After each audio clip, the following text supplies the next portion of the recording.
Cynthia found herself distracted once more, a fact quickly noticed by Emma. As Cynthia attempted to rise, her body refused to cooperate, frozen in place just as Emma stormed in, frustration lacing her tone. "Why are you lounging around? You're nothing more than a daughter-in-law here." Approaching Cynthia, Emma's next action was shocking. She snatched the cushion from beneath Cynthia, causing her to tumble onto the floor mat. In a reflex, Cynthia shielded her abdomen, only to feel the harsh blow of Emma's kick. "Get on your feet!" Emma scorned, eyeing Cynthia's pregnant belly with disdain. "That bump is nothing but a bother. You deserve another kick." Just when all hope seemed lost, a savior intervened, forcing Emma to sit and reprimanding her sternly. This brave soul rescued Cynthia from further harm. Cynthia, a 33-year-old expectant mother, faces health challenges during her pregnancy, but remains buoyed by the love for her unborn child and the child's father. "Are you all right, Cynthia? If you're feeling unwell, tell me immediately." A voice of concern breaks her reverie. Cynthia and her husband, Paul, are en route to her parents' home to share their joyous news. Paul, ever attentive, reassures and checks on Cynthia's well-being. Cynthia recalls Paul's joy upon learning of the pregnancy, his emotions running high regardless of the baby's gender, wishing only for the child's health. As they near their destination, Cynthia's nerves flutter. Unlike announcing the news to her own parents, this visit stirs a different anxiety. After her mother's passing, Cynthia's father single-handedly raised her and her brother. Cynthia adores her father and worried about leaving him alone after her brother's departure.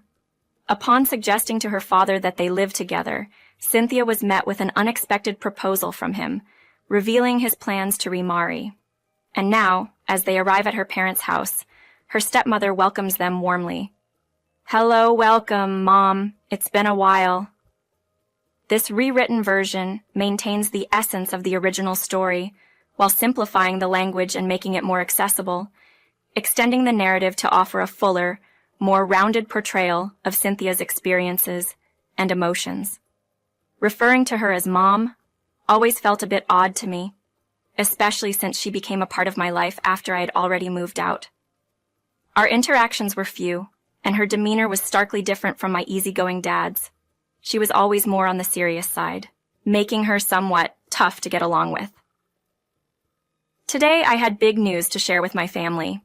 As we all settled into the living room with my dad and stepmom across from me and Paul by my side, the air was thick with my nervousness. "So, what's this big news?" my dad asked, his eyes sparkling with curiosity. Taking a deep breath, I broke the news. "I'm expecting. It's still early days, but yes, I'm pregnant." "Really? That's wonderful news." My dad's face broke into a broad smile, his laughter lines more pronounced than ever, radiating pure joy. "I'm going to be a granddad, huh? Looks like it's time I embrace getting older." Paul and my dad were overjoyed, immersed in their excitement. Meanwhile, I tried to gauge my stepmom's reaction, but her face was unreadable, leaving me to wonder what she thought about the news. Suddenly, she stood and left the room, only to return shortly with a blanket and cushion in hand. "Cynthia, use these. It can get quite chilly in here," she said, handing them to me. A small wave of happiness washed over me, realizing she did care, despite her usually stern exterior. Yet, I couldn't help but wish for a warmer gesture, maybe even a simple congratulation. Such an act could have bridged the gap between us, I mused. We had planned to leave shortly after the announcement, but then my brother and his wife Emma dropped by unexpectedly. They lived much closer to my parents, making frequent visits a part of their routine. It was a surprise to see them, but it felt like the perfect moment to share my news once more. "No way, you beat us to it!" my brother exclaimed in mock frustration. Emma playfully scolded him before turning to me with a smile. "Firstly, congratulations, Cynthia." "Thank you," I replied, noticing that Emma shared a similar vibe to my mom's, direct and sincere, yet slightly imposing. "Actually, I'm a bit jealous. We've been trying to, but no luck yet. Seems we're just getting older," Emma added with a laugh, her tone light-hearted, yet tinged with a hint of genuine envy. "I'm only 3 years younger than you, so don't worry. You're not alone in feeling that way." I tried to offer some comfort, despite the complex emotions swirling around us. Emma often made such self-deprecating jokes, but behind them, I sensed a real desire for connection and shared experiences. Responding in such moments always leaves me at a loss for words. "We should probably head out now, Paul," I suggest, feeling the weight of the day pressing down on me. Paul agrees, and as we prepare to leave, both our families come to bid us farewell. A wave of dizziness hits me suddenly, perhaps a mix of pregnancy hormones and the day's stress. I grasp the handrail tightly, focusing on maintaining my balance. Unexpectedly, a sharp force jolts my right shoulder from behind, nearly causing me to lose my footing. "Ouch!" I exclaim, barely managing to cling to the handrail for support. "Sorry, Cynthia. I didn't see you there and tripped," Emma quickly apologizes, having been the one to bump into me. Her explanation puzzles me. We were simply walking down a straight corridor.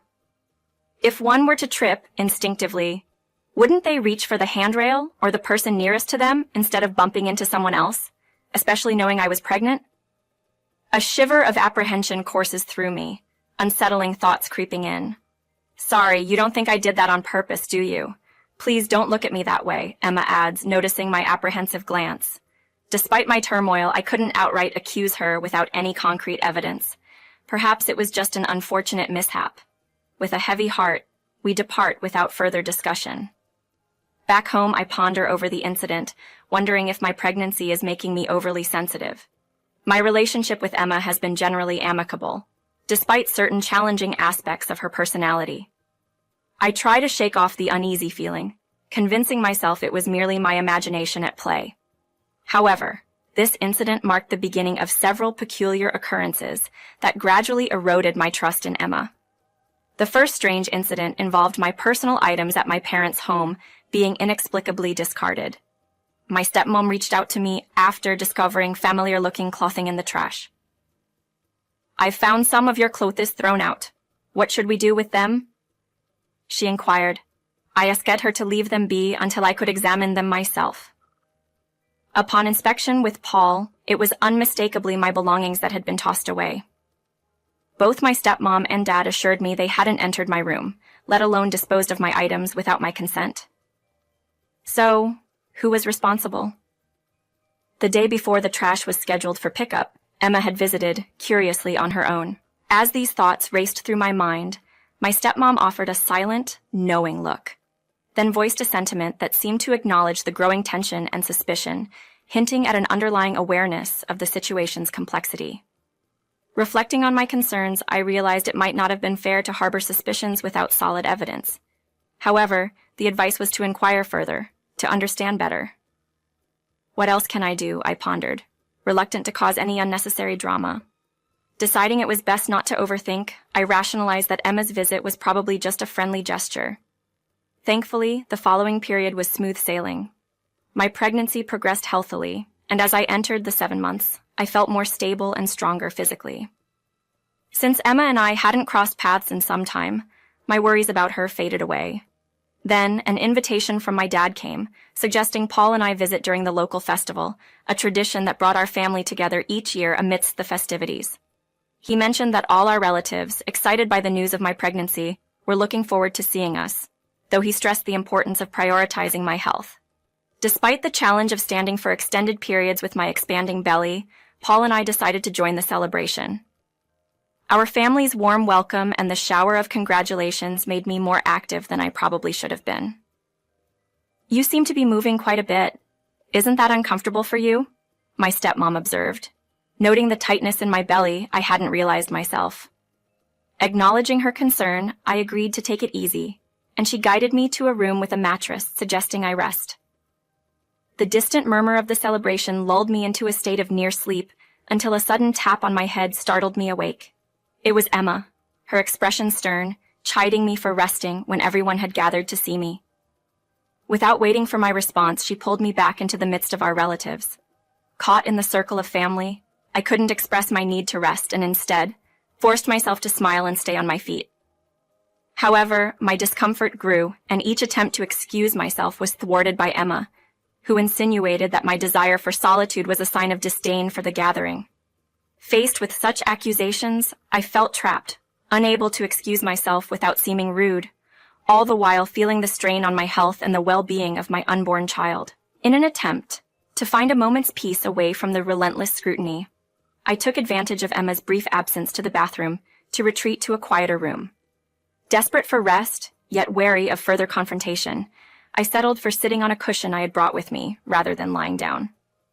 The fear of Emma's return and the potential backlash of being found resting weighed heavily on me. Her earlier comments had already made the environment feel hostile, like a battleground where I had to constantly defend my actions. Despite my efforts to stay composed, the increasing tightness in my belly was a constant reminder of my vulnerability. At 7 months pregnant, the risk of premature labor loomed over me, adding stress to an already tense situation. The dilemma of prioritizing my health against the backdrop of Emma's judgment left me feeling trapped. Caught in this turmoil, Emma's sudden return caught me off guard. Her entrance was marked by a sharp rebuke for my attempt at rest, framing it as a failure of my duties. As she advanced, the distinction between family roles blurred in my mind. Here I was supposed to be a daughter, not merely a daughter-in-law subjected to such harsh treatment.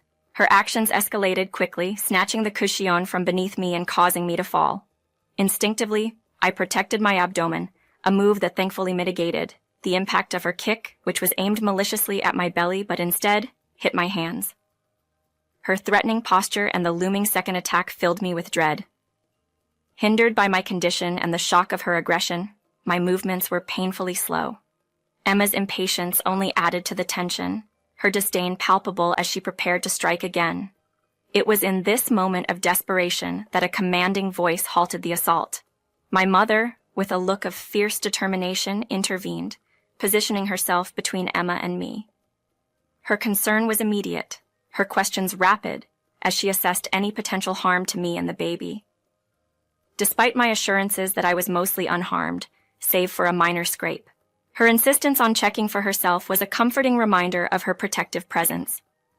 Reluctantly, I showed her the scrape on my leg, downplaying the injury. Yet, the significance of the moment was not lost on me. It was a vivid demonstration of the protective love of a parent, a stark contrast to the hostility I had faced moments before. As I tumbled, my primary concern was shielding my belly, leading only to a minor scrape on my knee. Though it was a slight injury, the sight of it made my mom's worry evident. She insisted on treating it, emphasizing the importance of my well-being, but her attention swiftly shifted to Emma with a stern glare.